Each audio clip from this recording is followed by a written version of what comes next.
America isn't collapsing. America has already collapsed. The most powerful empire in history has fallen, and that's the end of the discussion. The only question that should keep you up at night now is, what terrifying entity will fill this void before 2027? The United States of America, the most powerful empire in the history of human civilization, is not declining. It has already declined. The question is not whether American global dominance is ending. That conversation is over. The only question that matters now, the question that will define the lives of every single person on this planet between now and 2027, is what fills that void. And the answer, when you look at the actual data, when you read the actual documents, when you trace the actual money, is not hopeful. It is not reassuring. It is, by any honest measure, terrifying. I want you to sit with that for a moment, not panic. Sit with it, because panic is what the powerful want. Panic makes people run toward false safety. What I am asking you to do is something harder. I am asking you to think clearly in a moment of civilizational transition, because that is what this is. This is not a political cycle. This is not a recession. This is not a trade war that gets resolved at a summit table with handshakes and press releases. This is the end of a unipolar world order that has governed human life since 1991. And what emerges from its collapse will not look like anything in your political textbook. Here is where we begin. American power was never just military. That is the first mistake people make when they talk about this. They see aircraft carriers and they think that is the source of American dominance. The carriers are a symptom, not a cause. American power was built on three interlocking pillars: the dollar as the global reserve currency, the narrative monopoly that allowed America to define what was legitimate and what was not on the world stage, and the network of alliances and institutions that translated both into enforceable reality.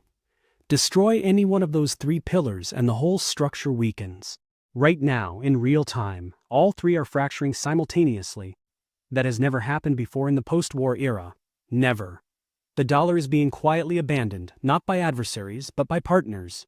Saudi Arabia began pricing oil transactions in yuan. Brazil and China signed a bilateral trade agreement that bypasses the dollar entirely. India is buying Russian oil in rupees. The BRICS nations are not just talking about an alternative reserve currency. They are building the infrastructure for one. This is not anti-American rhetoric. This is accounting. When the dollar loses its reserve status, America loses the ability to print money and export inflation to the rest of the world. When that happens, the cost of American empire, the bases, the carriers, the foreign aid that is actually foreign leverage, becomes something American taxpayers pay for directly. And when American taxpayers see that bill clearly for the first time, the domestic political consequences will be seismic. But the dollar story is actually the slow story. The fast story, the one moving at a speed that most analysts are not tracking correctly, is the narrative collapse. For 70 years, America controlled the story, not just through Hollywood and CNN, but through the institutional architecture of how global legitimacy was constructed. The United Nations Security Council, the IMF, the World Bank, the WTO, the International Criminal Court when it was convenient. These were not neutral international bodies. They were, in practice, instruments of American norm setting. And the rest of the world largely accepted this because American power was real enough to make acceptance rational. That contract is broken. It did not break because of one policy or one president. It broke because of accumulation. Accumulation of contradiction between what America said and what America did. Contradiction that became impossible to ignore when social media gave the global South a mirror and a megaphone simultaneously. When the world watched and said nothing and did nothing while people died in Gaza, something shifted permanently in the moral authority calculation. When the world watched America sanction countries that disagreed with it, freeze sovereign assets as a weapon, exclude nations from SWIFT as punishment, the message that landed in Beijing, in Delhi, in Riyadh, in Jakarta, in Nairobi, was not America is strong. The message was, we need a system where America cannot do this to us. And they are building it.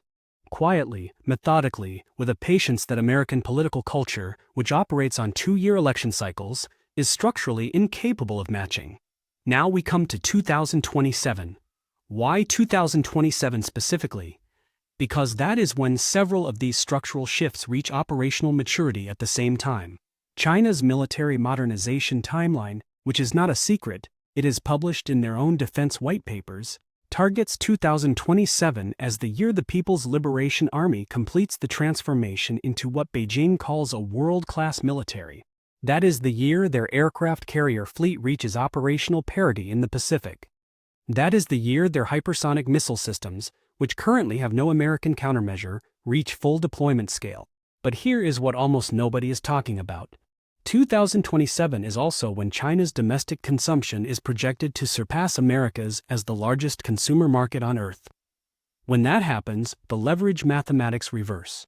Right now, America can sanction Chinese companies and it hurts. By 2027, sanctioning a major economy means cutting your own corporations off from the largest consumer base on the planet. The sanction weapon becomes self-destructive. American economic coercion, the most powerful non-military tool in Washington's toolkit, goes from a weapon into a liability. But wait, I said what replaces American power is terrifying. I want to be precise about why. Because the terrifying part is not what you might expect. It is not that China takes over and runs a Chinese-style world order. The terrifying scenario is not a clean replacement. The terrifying scenario is the gap. The period between the old order losing its ability to enforce stability and the new order gaining the legitimacy and capacity to provide it. That gap, and based on current trajectories, that gap is now, is when everything dangerous happens. This is when regional powers that were previously deterred by American credibility start making moves they previously couldn't. This is when the rules-based international order, which for all its hypocrisy, at least provided a framework for managing great power conflict, becomes genuinely optional. This is when small miscalculations become large wars because there is no credible arbiter. Think about what is already happening right now as a preview. Taiwan is not a future problem.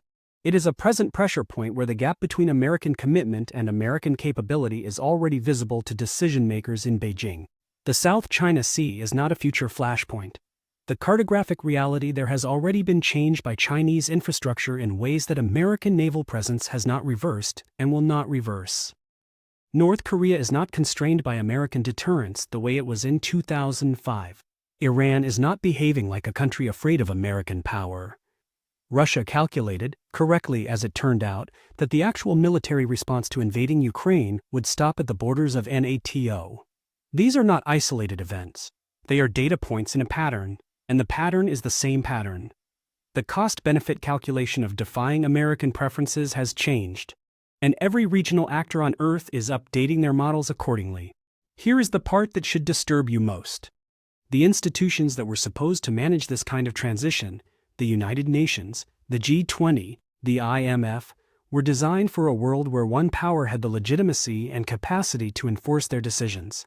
They were never designed for genuine multipolarity. There is no institutional architecture for a world where 4 or 5 major powers have roughly equivalent destructive capability and fundamentally of what global order should look like.